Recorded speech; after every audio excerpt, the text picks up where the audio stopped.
gedo waxay ahayd mid ka mid ah muranadii ka jiray Soomaaliya tan iyo markii uu xafiiska yimid madaxweyne Maxamed Cabdullaahi Farmaajo. Axmed Madoobe iyo madaxweyne Farmaajo ayaa isku hayay siyaasadda gobolka. Villa Soomaaliya ayaana doonaysay isbeddel ka dhaca maamulkaas Jubbaland oo muddo dheer uu ka talinayay madaxweyne Axmed Maxamed Salaam Axmed Madoobe.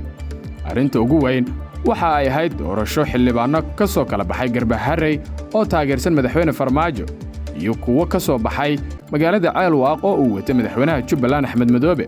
Waxa ayna ishayntaan muran ka dhalisay kulamadii baarlamaanka gaar ahaan doorashadii guddoonka iyo kala fadhigii ugu dambeeyay ee ay maanta yeesheen baarlamaanka.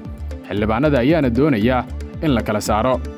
Arrintan waa sheeko u taalla guddoonka cusub ee baarlamaanka, laakiin dadka siyaasadda falanqeeya ayaa aaminsan in Villa Soomaaliya aysan rajo ka qabin in xubnaha ku soo baxay guddoonka cusub ee baarlamaanka oo ah mucaarad inay dhinacooda u hiiliyaan. Sidaas oo ay jirto ayaa madaxweyne Farmaajo iyo kooxdiisa taageersan waxay hadda qorsheynayaan in ay beddelaan siyaasaddoodii gobolka Gedo. Wararka ka imaanaya gobolkaas ayaana ku warramaya in hadda dawladdu bilowday ururinta hubkii ay halkaasi ku daabushay si ay ula wareegto maamulkii Axmed Madoobe ee uu hogaaminayay Cabdirashiid Janan.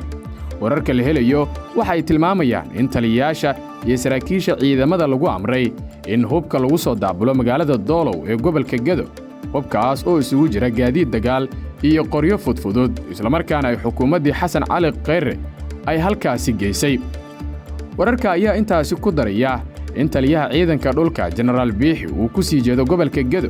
Qorshaha ay hadda dawladdu leedahay ayaa ah in hubkaasi la wada geeyo magaalada Garbaharey ee xarunta gobolka Gedo.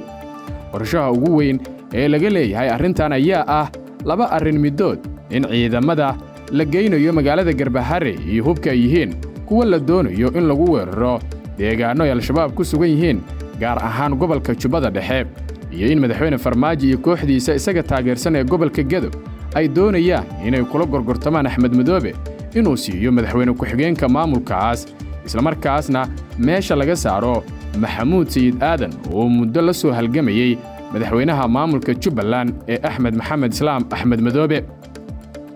Dhinaca kale, xogta ayaa sheegaysa in khilaaf daran uu ka jiro arrintan ku saabsan hubka lagu daabulayo magaalada Doolow ee gobolka Gedo.